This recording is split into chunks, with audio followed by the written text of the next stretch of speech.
Alrighty, it looks like we have a good amount of our folks on. So I'm going to kick us off. I'm Megan Trickle with the Executives Club, here to introduce our forum, Financial Services Forum event for the day. We like to thank our generous sponsors, Sidley Austin and NTT Data, for sponsoring this forum and helping us bring this content to our members and to their guests. It's truly a pleasure to have you all and to have our wonderful panel here. So as you all know, it's a happy hour event for us today. So we do raise a toast to all of those who are going to be enjoying with us. We know especially those in the financial services industry have been working harder than ever. So we hope that this is a time for everyone to learn and hopefully unwind. So with that, I am going to hand things over to one of our co-chairs, Chris Porter from NTT Data. Thank you, Megan. Can you hear me all right? Yes. Excellent. Good afternoon, everyone. Welcome, to, as Megan said, to our virtual happy hour. Our program today is on the state of the capital markets. I'm Chris Porter, Managing Director in our Financial Services Division at NTT Data. And in partnership with Sidley Austin, we're sponsoring and co-chair of the Executive Club for the Financial Services Forum. Excited to welcome you all to this state of capital markets in these unprecedented financial times. Looking at the audience, I know many of you have been working double and triple duty. So I think hopefully, as Megan said, a chance to kind of reflect on the last few months and a little bit in the short and long term on the path forward. So the panel that we've got lined up, we're especially proud of. So, you know, most of you, as you spend most of your time with your clients and with your employees, thinking about how do we manage through this virtual environment. So I know this probably isn't news to any of you, but just a few reminders on the interactive features that be available to you through Zoom. To make this really work well, we want folks to be able to use the chat function and sort of share with your fellow participants, enrich the dialogue as best we can. We will have time for audience questions as part of the Q&A, but if you want to leverage the raise your hand feature as part of the dialogue, please do so. You can use the unmute option on your audio capabilities as part of the panelist discussion as when we do Q&A and part of the dialogue. So just one last thing just around our panelists. We'll do specific introductions, but Wayne Bush from NTT Data, Sydney Dillard from Loop Capital, Eric Smith from BMO, and our esteemed moderator, Lisa Edelman, is going to take us through everybody. So to you, Lisa, if you could do introductions, that'd be great. Sure. Thanks so much, Chris. Just want to say thanks to the Executives Club for having me here to moderate. I've really been looking forward to this conversation, as I've been working with our clients at Edelman. I'm just going to do a brief introduction of myself, and then rather than read everybody's esteemed bios, I'm going to let them each take a moment and tell you a little bit about their role and what they do for their respective companies. So I'll kick it off. As Chris said, I'm Lisa Leiter from Edelman. I lead the Midwest region for our global financial services practice. We offer a wide range of communication services to our clients, everything from media relations, executive visibility. We work on special situations such as M&As and bankruptcies. We do crisis communications. And most recently, we've been working more on ESG strategy and communications for some of our clients as investors are growing more and more interested in those issues. And so we're really, doing a lot of work as well with COVID-related communications and helping our clients in everything from asset management to insurance to brokerages to exchanges, really try to not only deal with what's happening right now, but also looking forward. And for those of you who don't know, I am actually kind of coming home again. I was most recently the Chief Content Officer at the Executives Club. And prior to that was a longtime journalist here in town for Crane Chicago Business, Bloomberg Television, CNN, and before that worked in newspapers as a print reporter for a long time. So just want to say, as Megan said, it's happy hour. So I hope you all have your drink of choice ready, and really would love to make this as interactive as possible. So please put your questions in that Q&A at the bottom of your screen there, and we'll be sure to get to as many as possible at the end of our discussion. So I'd like to kick it off. We'll go in alphabetical order and start with Wayne Bush, President of Financial Services and Insurance at NTT Data. Wayne joined NTT, I think, right around the time I joined Edelman after a long career at Accenture. So Wayne, why don't you tell us a little bit about your role, your new-ish role, and what you do for NTT? Sure. At NTT Data, we provide consulting, digital, and technology services across a subset of industries. You know, 4 real concentrations: 1 being financial services, 2 healthcare, 3 manufacturing, and 4 public sector. And I lead our financial services and insurance business here. So, you know, when you look at what we're trying to do, we're in support of our clients in terms of growing, optimizing, and transforming their business. Right? I've been around the services and financial services industry for almost 30 years. And, you know, the things I enjoy most about our work is our clients and our people. And we're engaging in a new medium over the last 60 days more frequently. And happy to be here with you today to talk a little bit about what we see going on in the financial services industry.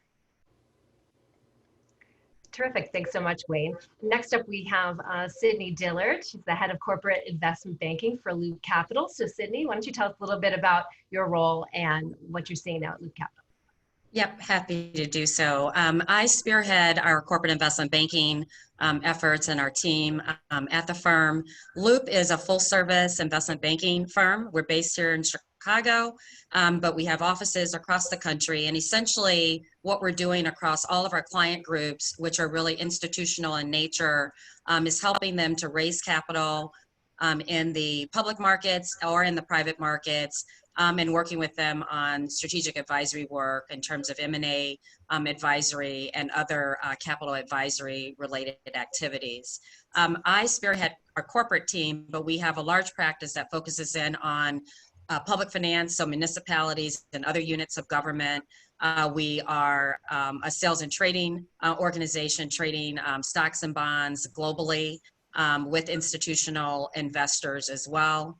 The firm also has an asset management arm that is focused on the infrastructure space, which is an interesting space right now, particularly given a lot of the work that we do in terms of airports and deploying equity into to new airport projects and opportunities. But that gives you a sense for kind of the firm's overall capabilities and kind of our focus from a corporate perspective. Thank you, Lisa. Thank you, Sydney. And last, but certainly not least, Eric Smith, Vice Chairman, BMO Harris. Eric joined BMO earlier this year and has had a long career in Chicago area banking. So Eric, why don't you tell us a little bit about your role at BMO and what you're seeing there at the bank? Thanks, Lisa, and thanks to the Executives Club. It's an honor to join the panel today along with Sydney and Wayne. As Lisa mentioned, I joined BMO Harris at the beginning of the year as a vice chairman, which was a newly created role. And I'm very excited to be a part of the team. I focus on really the commercial banking business. I'm an investment banker by background, and so the opportunity to work with our corporate clients, both business banking, middle market, and large corporate, is a wonderful opportunity for me to continue to really cultivate those banking relationships.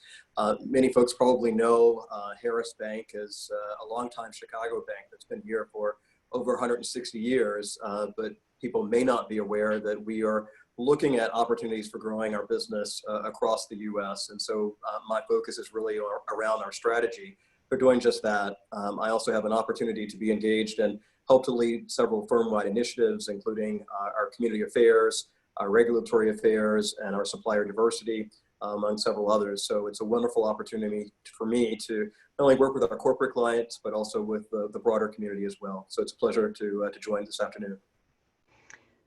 Thanks so much, Eric. We're so lucky to have all three of you here and have such unique perspectives on where we are in the financial services industry right now. So thank you all so much for being here today. I thought it might be fun to start things off with a little rapid fire round. I promise it's not a drinking game, although that might be fun. I would like to start by asking you 3 questions, and if you could just keep your answer to a word or two, and that'll set us off for the rest of the questions for the rest of the hour. So first one is economic recovery. what letter do you pick? U, V, W, or the symbol, the Nike swoosh? We'll start with you, Wayne. I'll use my initial. We'll go with the W. Sydney? A very skinny U. Okay. Eric? I'm an optimist, and I'm going to say a V. Okay. Next, given the run-up in stocks over the last 2 days, I have to ask all of you, bear market rally or a new bull? Eric? New bull. Sydney? Bear market rally. Yeah, I have to agree with Sydney. I think it's a bear market rally. Okay, we'll unpack that a bit more later. And then finally, I think everyone would appreciate, especially as they're entering into their evening, a pick for a quarantine binge-worthy show, book, or podcast recommendation. Eric? I'm a diehard Law and Order fan, so I've been watching a lot of that lately. Okay. Sydney? Hollywood on Netflix. So good. I've heard that. That's on my list. Wayne? Yeah, I try not to get addicted to shows during on a regular basis, but I picked up Ozark and rapidly working my way through the first couple seasons. It's terrific. Good. All great recommendations. Well, thanks so much for that. So let's unpack that economic outlook question a bit, because it's obviously on everybody's minds. When you're talking to your clients, I'm curious what they're telling you. Obviously, we have 3 different letters represented here today. So Wayne, why don't I start with you and tell me why you chose a W and what your clients are telling you that led you to that choice. Yeah, I mean, I think we have, there's a bit of a false floor that we've hit, and we can debate what the numbers are. But when you look at, the current impacts, 36 million unemployed and whatnot, right? We're just starting to see the consumer impact, which will then start to drive the SME segment of the market, and then all the people who support that, right? Which starts to get into the banks and other commercial lending, right? We see, aggressive activities being taken by, a number of organizations, but we got companies and brands that are highly respected, they're filing for Chapter 11. And so, whether it's Hertz, whether it's JCPenney, whether it's J. Crew, right? I think it's going to be some extended period of time for the existing folks who are unemployed to find new employment, because I don't think it's going to be going back and just doing the jobs they used to do. I think there's going to be a significant amount of activity as clients, companies think about what we've started to see in terms of a digital-led mindset in terms of how they engage with their customers. And some of these folks are the least able to make the pivot towards being able to move into those roles. And so I think it'll be an extended period, because it'll take some time for that to work its way through the system, and for the consumer, the small and medium enterprise, and the corporations to digest that and to rebound fully. So you think we're a couple of years away from a full recovery then? If I was a economist, I wouldn't be leading the segmented entity data, but I would say I do believe it's at least a 2 to 3 year recovery. Sydney, you chose the skinny U. That's the first skinny time U. I've heard that. Tell me more about the skinny U and what led you to that conclusion. Yeah, so I think that, Wayne, you make a lot of good points. And I think, part of what we're experiencing right now is there's still tremendous uncertainty. I'll talk a little bit about that even as we talk about capital raising and what the flows are looking like. But there is uncertainty. But I think one of the things that's a little different about what's happening now versus like in the recession in 2008 and the financial crisis is, this is like, an act of God, so to speak, right? And so, ultimately, we think that, the consumer wants folks to be successful, right? Like they don't want the restaurants in their communities to go away. They don't want these businesses to go away. And so, to the extent that people can, right, as we see, states and communities opening up, albeit in different ways and limited fashions and, and different configurations around what that looks like, to the extent that people can, if there's any flow, of income that they're feeling, folks will want to be able to support those businesses in their communities, certainly. And we know, as an example, kind of the travel, leisure, entertainment industry is a large part of GDP, well over 10%, like 14%. Now, but then some of those things are shifting, right? Like I was talking with our chief economist yesterday, and he said, my wife and I, we just went out and bought a camper, an RV, right? So now he's following, he's like, oh my God, and RVs are like flying off the lot. And I'm like, okay, I wasn't thinking about buying an RV, but the point is that, so people aren't going to be flying, right? But there are other pieces that we think will come into, to pick up or to be another option for folks to continue to do those things. And so that's why I think, it's not necessarily long-term, it could be. And so that's why the bottom, I think, is skinny as opposed to, being wider or C on its back or whatever the case is, that folks, to the extent that they can, the consumer, which obviously drives GDP and drives growth, will want to be able to be back out there and to spend, that income that folks have to make sure that we, even as a patriotic measure to really, help us get back on our feet again. So. Okay, good points. A couple I want to come back to, but first we'll get to Eric, of the most bullish of the three. Tell me about the V and why you have that outlook. Sure. I think right now, one of the things that I've been really encouraged by is the sense of resiliency, of spirit that we've seen through this pandemic. This is clearly probably one of the most unprecedented crises that we've seen in modern era. And to Wayne's point, we're looking at unemployment at 36, 39 million, and an unemployment rate that's around 14.7%. I do believe that, if you look at that dynamic, we've wiped out roughly 10 years worth of, job creation. And it's been a devastating sort of impact. What I think is likely to unfold as we move forward, though, is the recovery will really depend in large part on a number of factors that have already been at play. If you look specifically at the actions that the Fed took immediately in terms of monetary policy, keeping interest rates relatively low, really utilizing and the bond market in a way to make sure that the markets didn't seize up. I think there are still some additional levers that the Fed will have at its disposal. Similarly, Treasury and Congress acted extremely fast with almost $6 trillion of stimulus that's come to really support not only consumers, but also businesses. And as we move forward, I think a lot will be dependent upon how small businesses really are able to weather through this storm. And I think right now, as I look at the actions that BMO Harris and many of the other banks have taken to really support small businesses, I think that it's been a very important step that has allowed us to get capital to those companies and to provide them with liquidity through this crisis. The other thing that I think is very unique right now is that, unlike the 2008 crisis, there was really the liquidity and capital crisis with the financial institutions. With this crisis, the financial institutions are in good shape. And so I think our ability to use our balance sheets is really at a very good position.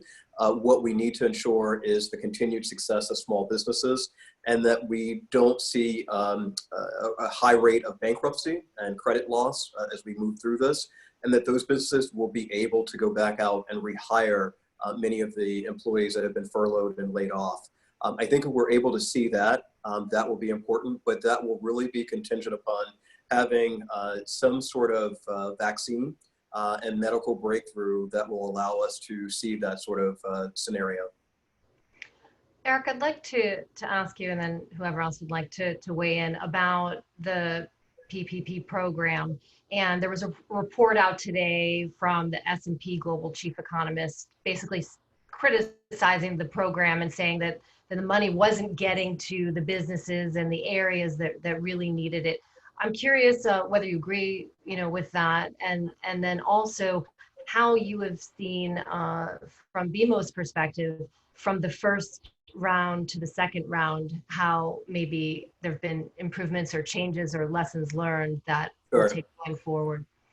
Sure, I really am encouraged by the sense of urgency and the steps that were taken to make sure that we could support and provide relief to small businesses. That was an important step that was essential for providing a lifeline to many small businesses.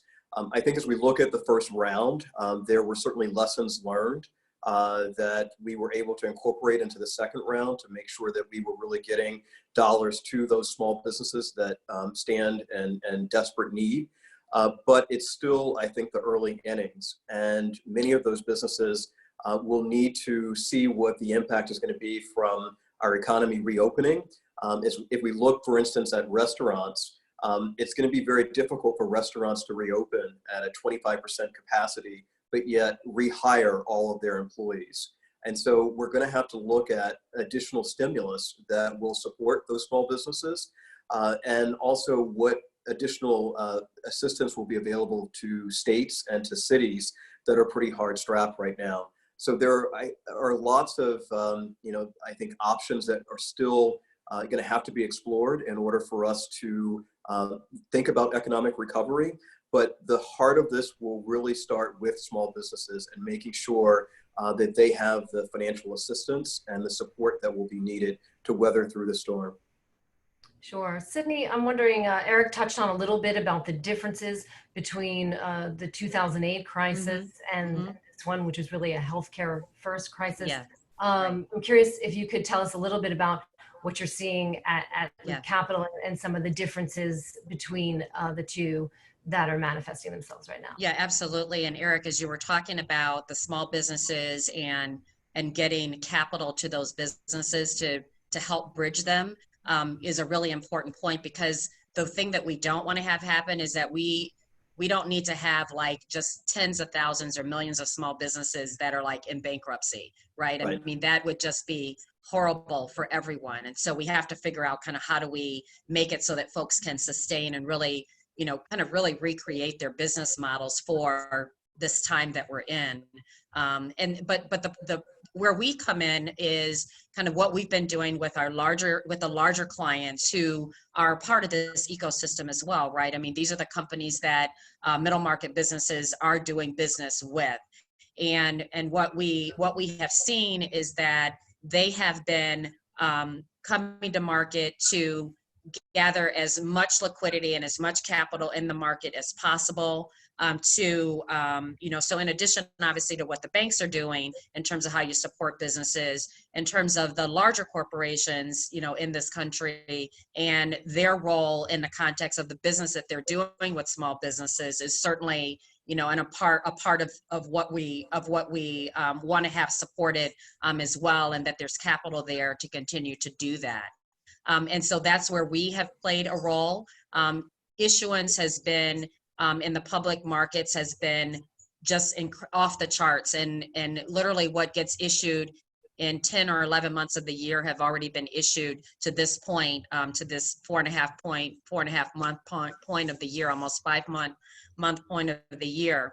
And there's a lot of capital out there. Investors have money that they're wanting to put to work. And this is where the yield is for them in the corporate market, because it's not in treasuries, and they are putting a lot of capital to work. And what the Fed has done in terms of their programs, obviously we've seen what the Treasury has done through the SBA with the programs for small businesses, but what the Fed has done through their programs to assure that there's liquidity in the market for large companies, and this has really been on the fixed income side, not on the equity side, has been really significant in ensuring that capital is flowing, to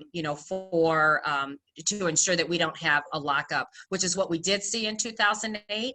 And the Fed has learned a lot in that period of time, and they acted swiftly and quickly and got those programs up to speed, and the market was reassured to keep liquidity flowing. So it's been, we've seen a total difference, and we've seen a difference in just kind of the market sentiment as a result of that.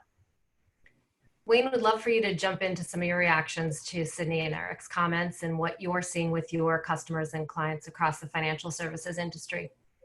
I mean, I think the word I would use is speed, right? I mean, if anybody sat back and said, you know what, in 3 weeks, we got to have 95% of our people working from home, or we're going to have, 15 million people unemployed in a month.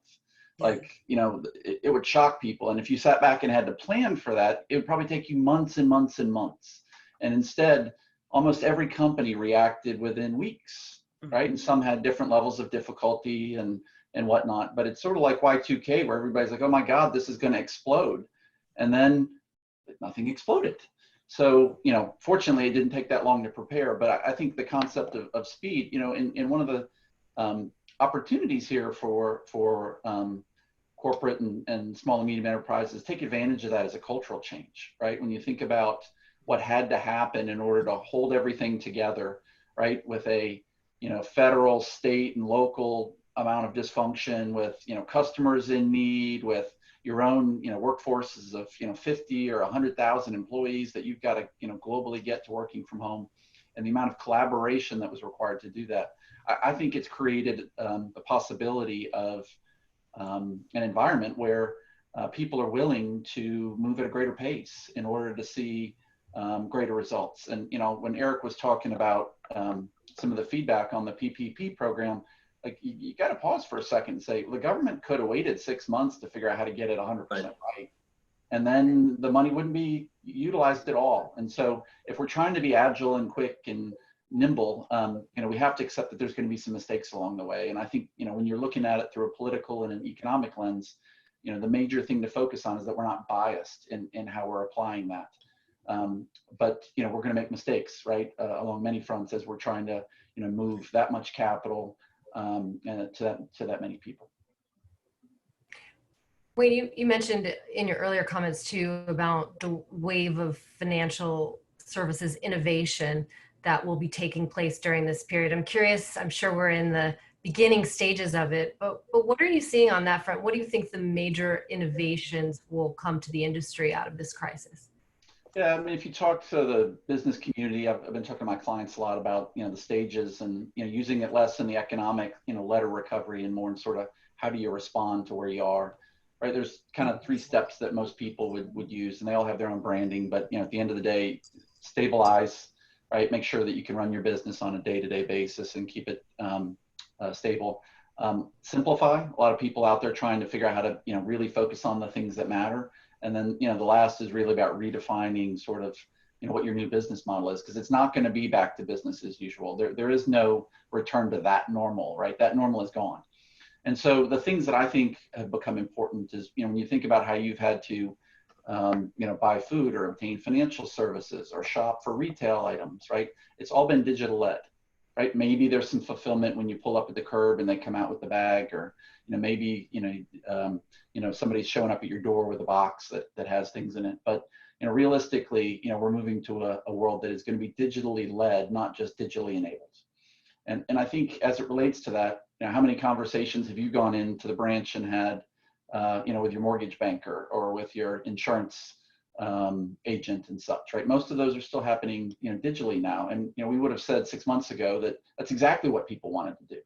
We would have said 5 years ago that nobody wants to procure a mortgage on their mobile phone. Well, guess what? That's the way it's starting to trend. And so I think, to my earlier point on speed, that digital will enable speed in terms of people changing their business model, people responding to customer needs more quickly. And the answer of we can't do that because will largely fall to the wayside, because the answer is we have to do that if we want to survive. Sydney, Eric, anything you want to add? No, nothing to add on that. I would echo, Wayne's sentiment. I think digital is definitely going to be a game changer for our industry as we move forward. We've already been going through sort of a paradigm shift over the years as we look at banking versus bricks and mortar and retail and more online. And I think to Wayne's point, the speed at which we're able to serve our customers will be essential. I think the other dynamic that will be very important will be, again, a very focused effort on supporting small businesses. One of the key lessons that I think we learned through round 1 that was very unfortunate was that we had a large population of minority businesses and women-owned businesses that were left on the sidelines, that didn't have existing banking relationships, and making sure that we can focus our efforts going forward on how we can make sure that we have that ability to reach all of our customers across the community, across Chicago, across the state, will be very important for us. And I think that's something that we all need to be mindful of. Well, Eric, as many of you know, the Edelman puts out its trust barometer every year. And certainly when it comes to innovation, overwhelmingly, the respondents of that survey say that they want financial services companies to innovate for inclusion, and that the new services that they're offering go to a wide array of people. Our spring update to the Edelman Trust Barometer for financial services just came out last week, and it showed financial services trust at an all-time high. And I'm curious what you all think of that, and the idea that your employees and the general public are looking for the financial services sector to take the lead to solve this, for this pandemic and to solve for issues relating to it. I'm just curious if you all have any reactions to that. Whoever would like to start. Yeah, I guess I would, just from our perspective, because we interface with the institutional market. I think, one of the things that I know for kind of our team is, just the ability that we've had to continue to do business as normal across kind of all markets, whether it's on the fixed income market or the equity markets. Even when you think about the New York Stock Exchange, that was, they've done IPOs virtually and secondary equity offerings virtually, et cetera, that we've seen kind of all the things, Wayne, I think to your prior point, that we wouldn't have really done because we didn't have to, but we've seen how it can be done. And so I think, to the extent that folks have the confidence that there's access to capital, notwithstanding the current situation that we're in, creates a lot more trust and confidence in our financial system, and that's a very good thing, and that's very helpful for markets, as we move forward. Anything to add, Eric or Wayne? Not on that. Well, we talked about the trust in the sector, and actually, as a result of that, trust in government was down. And I think we do need to talk about sort of the regulatory impacts of this crisis going forward. What kinds of changes do you think will be coming to the financial services industry from a regulatory standpoint? Any outlook there? Whoever would like to jump in first.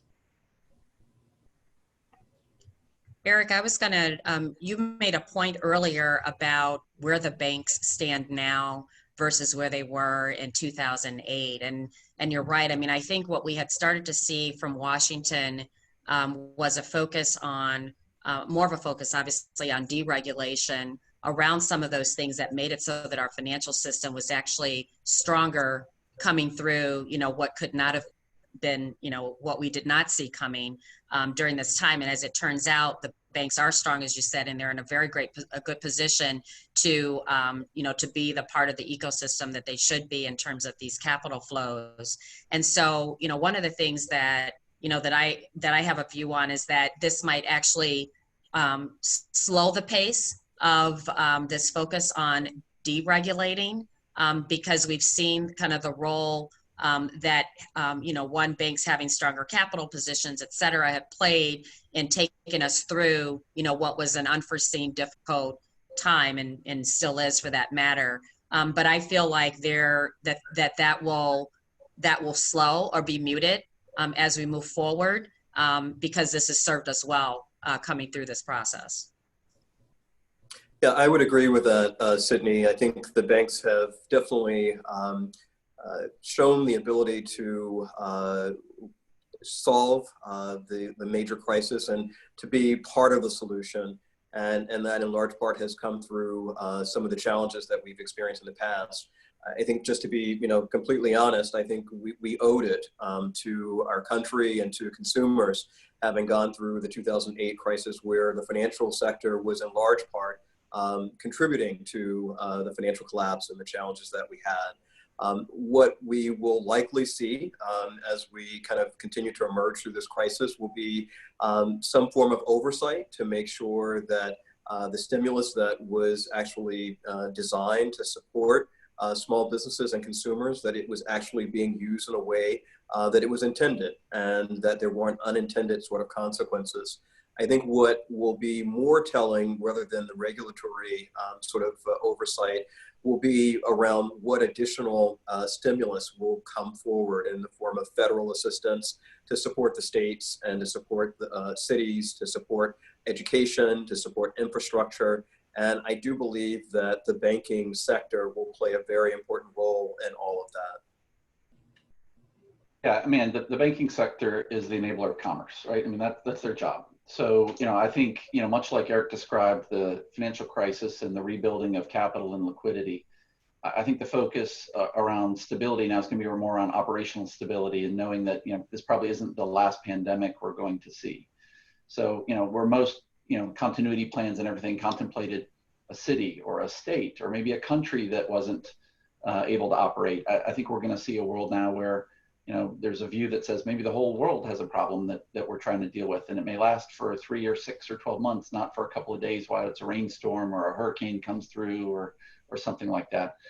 So on the stability side, I think the regulators will want to make sure the banks are stable in their operations. And then the second, to my earlier points on digital and enablement there, I think there's going to be a focus around making sure that we don't have digital haves and have-nots, right? We see what happens with big tech getting involved and the separation between those who are enabled and those who aren't enabled.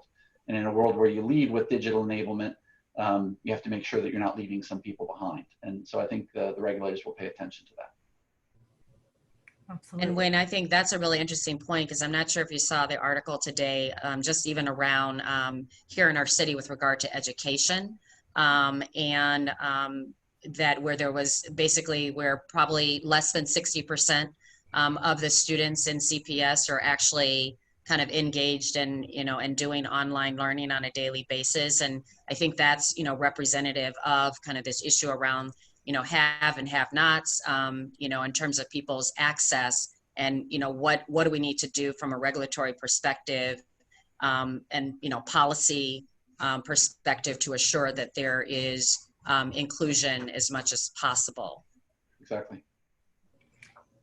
Sounds like you all envision government kind of playing a role like what came out of 2008. I mean, in some ways, the financial services industry was much more prepared to handle this pandemic because of a lot of the measures that were put in place following that crisis. And now, will we have the same thing for the next crisis going forward? I would love to take a couple of audience questions right now, and please continue to put them into the Q&A at the bottom of your screen so we can use the rest of our time to take your questions. We have one right here. Aside from the early industry winners and leaders, namely IT, telecom, and consumer staples coming out on top, and travel, leisure, and entertainment losing ground, longer term, once we emerge from the effects of the pandemic, what are some of the permanent structural changes we can expect to see? And how might that restack the major industry sectors? Yeah, I mean, if you look at what our economy has done, I'll say over the last decade, but maybe the last 2, right? It's optimized for unit costs, right? So whether that's in manufacturing or service delivery, we're trying to get our unit costs down in order to create competitive differentiation or profitability as an organization. And in the process of doing that, we often move to lower cost locations, right? First from the Northeast to the South and the West, and certainly as part of, China and India and other organizations. I think much like the farm to table movement, pushed back to a world where everybody wants to be closer to, where their food is coming from. I think we're going to get back to a place where it's less about what the unit cost is, and it's more about the stability of it and the flexibility of it, and that requires it to be more local. So whether that means local physically, or whether that means, more accessible digitally. I think there's going to be a bias out of supply chain, both physically and digitally, to, bring some of the nimbleness back and to focus more on the value that's created versus the cost differential that might exist in the labor markets. I would agree with that, and I would just add that I think in addition to sort of the innovation in terms of digital technology, there will certainly be a focus on the healthcare sector and those areas that will provide breakthrough vaccines, treatment, and a long-term cure will certainly, I think, bear very well throughout sort of the market. And I think there will be a real focus on looking at those sort of opportunities for investment as we move forward. I think we'll also see sort of related to this, private equity play an important role as we move forward, particularly with the cash that's sitting on the sidelines. How will private equity look to reinvest? Will this, I think, lead to more M&A activity with small businesses and middle market sized companies? And how will that continue to play out? And I'm optimistic about that because I do think there's a lot of cash still sitting on the sidelines, and we will see that to be a very, I think, attractive investment opportunity for many. I mean, combine that with a populist set of political, movements around the world that are all about deglobalization, and I think you've got a brew that's starting to be made. Well, that was the second part of this question, which is this pandemic potentially the beginning of a broader deglobalization trend? I don't know that we can, make the world unconnected, but I think we will get back to a world that has more barriers, whether those are, political, economic, or digital in nature. Okay. I know none of you are economists per se, but if and when a wave of COVID comes in the fall, can rates stay so low with another $2 to $3 trillion of debt? Put another way, what's the long-term impact of all of this stimulus? So, from our perspective, we certainly think that they can, and we think that, well, there are two sides to that, right? Which is negative rates, which no one wants to see, and we know that the Fed absolutely does not want us to be in a negative interest rate environment for any amount of time. Europe has been in that environment. It has not worked great for them. It would be horrible for the U.S. But in terms of, in order to make sure that capital is flowing, the Fed is going to make sure that interest rates are low, and really to keep us at this point where we are sure that there's no capital. Capital does not seize up because rates are too high for folks to access it. Yeah, I would, certainly Sydney and Eric are much more adept at answering this than I am, but I just say as a company that has Japanese roots, I can tell you that negative interest rates are not an attractive environment to be in. Well said. Another question from the audience. Based on your comments, the volume of unemployed and the recovery of many types of businesses, would you be more inclined to believe that we'll have month-to-month improvements for 12 to 18 months? But even then, will we be below where we were at the end of last year? So kind of a long-term question about unemployment and whether Wayne, you touched on this earlier, whether we really will be able to, recover some of those jobs that were wiped out, Yeah. 10 years of job growth in 3 weeks? Yeah, I mean, let's assume that a significant number of those people go back to work, right? And Eric and Sydney and I had sort of a different pace and pattern to it, but we all assume that we're going back to work and that healthcare and economic interventions will be successful, right? There may be others out there who have different views, but we all have a positive view, just a different horizon. I do believe that it is, Eric's point was that we wiped out 10 years worth of economic growth in terms of job growth, right? So we're not going to go back to those people all being reemployed at the same level of productivity in the course of months or even a year or two. I think the opportunity is to get as many of them back to work as possible, and then to figure out how we look at what the new looks like and how some of those people can move into some of those new job opportunities and new industries, right? I mean, look at our former mayor, you know, said never waste a good crisis. Well, we've got a crisis, and there will be innovation, right? And there will be new segments of industries or products or offerings, and those will create new jobs. It's just how fast will that happen? And you know, I think that we'll see how quickly that manifests itself. You know, and I think, Wayne, to your point, I think the other piece here is that, you know, for sure there are going to be some jobs that will not come back, and there'll be a permanent loss. But you know, the other piece is kind of with this deglobalization aspect that we talked about, right? There is somewhat of an opportunity for, you know, then the fact if there is deglobalization, then there's an opportunity for jobs that may have, you know, gone outside of the country or to others who were coming into the country, to make sure that our folks have the right and the requisite skills to be able to pick those up. And I think that's really kind of the piece from a strategic perspective as a country that we need to better focus on. I don't think we've always been that great at it in terms of, you know, how do we make sure that people have skills for the future.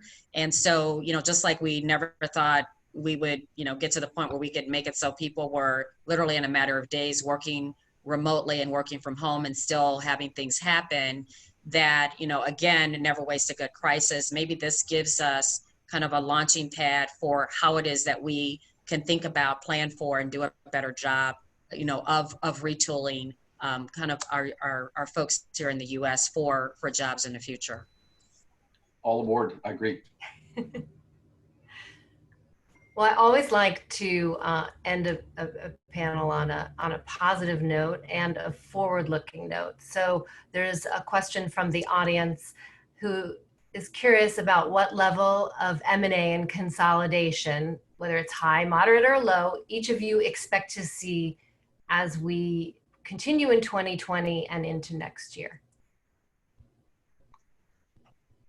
Well, I'll start with that. It's funny because I had this question in the fall in terms of kind of what, you know, there was a survey that was being done by one of the law firms in terms of what might activity look like for 2020. And, you know, and no one knew obviously that we would be where we are now. But I guess, you know, I would tend to be, I'd be more opportunistic about M&A activity. I think that, you know, there are going to be some opportunistic things out there and for firms to pursue that have come through this and are stronger to be able to capitalize on those opportunities.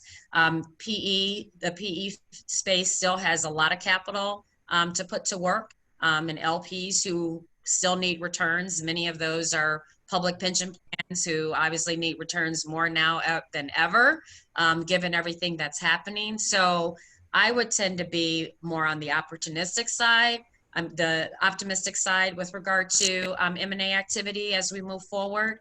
You know, because I think that there are a lot of opportunities that will be out there for folks to take advantage of. I would agree with that, Sydney. And I think right now what we see is definitely, to your point early at the discussion, there's so much uncertainty out there that there is still a lot of volatility in the market. And I think as that starts to subside, what you're going to see will be both large companies as well as small companies looking for strategic opportunities for growth. And they're going to find that M&A will continue to be an attractive path. Likewise, with interest rates remaining at all-time lows, the ability to do financing will be important. But in the short term, I think people naturally will have that anxiety that they're not looking to take on additional risk until they can see a path forward for where strategic M&A opportunities will provide a better path forward. Yeah, I agree with everything they said. I think it'll just vary by industry, right? When you look at retail, travel, financial services, I think it'll vary quite a bit. We have one more audience question. I think we still have a little bit of time, so I'm going to go ahead and ask this one. which is building on something that you touched on, Eric, about how some small businesses and minority-owned businesses have, obviously been devastated by this crisis. And the question says, loans are not really going to be an immediate option for those businesses that have had their cash flow obliterated. What are your thoughts on how they rebuild and reopen? Sure. I think there are two paths. One is a short-term path, and that's looking at what are the opportunities for immediate relief. PPP was a first step, but I think there are other opportunities that we need to look at for access to capital. Specifically, CDFIs, I think, play a very important role in providing needed capital to those companies. I think over the long term, it's also helping small business up those financial tips that are going to be important to their continued success. Having a banking relationship is key. Having adequate liquidity is important. Having a line of credit that can help you to manage through growth, but also through times of uncertainty will be very important. And so I think all of those things will be very important as we move forward. But long term, I do believe that the banking community will also need to play a much more bigger role and presence in working with community banks and other players to make sure that we're supporting small businesses.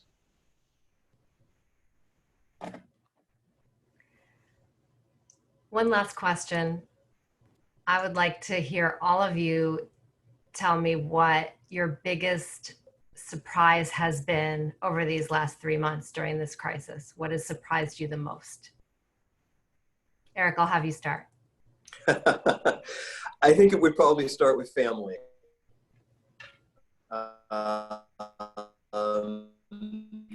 My wife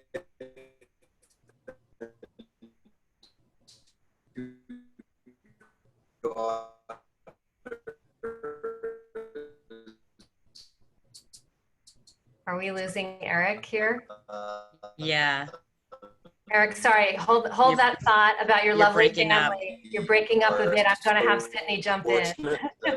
We're healthy, we're safe, but we have a loving family and we're supporting each other. My youngest daughter is graduating from high school and will be going to college, hopefully, in the fall. And we don't know what that looks like, but can you guys hear me? Great. You broke up a Sounds lot. Good. Yeah. Okay, Sydney, why don't you jump in and we'll hope Eric gets back for a last thought. Yeah, no problem. I guess I would say the biggest surprise has one working here. I think your family doesn't really have a chance to see you work because, so that's been an interesting process for us to see each other kind of, in our work. And so it's been, I think, fun, but it's also, I think, a way to just to have a better sense for who we are outside of our homes. And then the flip side of that is that for folks on my team, we've had a chance to kind of bring people, and their full and authentic selves to our work environments. And I think that that's been great. And I hope that that's an element that continues to be a part of how it is that we, work with each other as we move forward, because it's been really refreshing because, we're in our homes and we've all been very humanized through this process. And I think it's been a good thing and I hope it persists. Totally agree. Wayne, what about you? And maybe two quick points. One, to follow on Eric and Sydney's point about family, right? I'm somebody who travels every week for work, on airplanes, literally every week. And so I haven't been in the air in 12 weeks. And so in one respect, I'm learning what it's like to actually have a lifestyle where you sleep in your own bed and you see your spouse every single day. I haven't done that in 29 years. So it's a good experience. And when I have to go back to that other world, it'll be a little bit shocking. Well, Wayne, as someone who's married to a management consultant who over the last 23 years has never been home for more than 3 days in a row, I can relate. I guess I could say I'm also pleasantly surprised that I'm not divorced after 12 weeks. Agreed. Well, I want to thank all three of you for your insights today. I think we all learned a lot and appreciate your time. And I'd like to turn it over now to one of the co-chairs of the forum, Andrew Vizier, who's going to give us some closing remarks, and he's with Sidley Austin. Andrew? Hi, Lisa. Thank you. And good afternoon, everyone.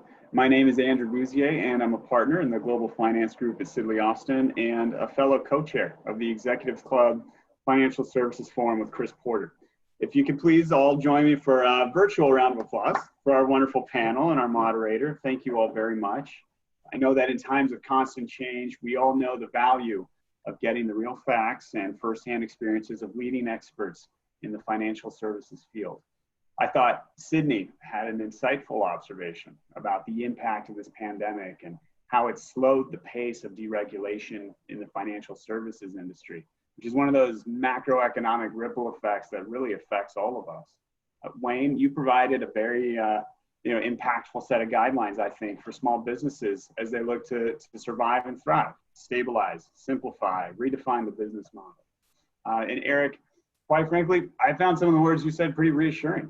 I like hearing that institutions like BMO are focusing on the whole spectrum of customers, from the active to the underserved, which highlights one of the reasons why financial services right now has a very high public approval.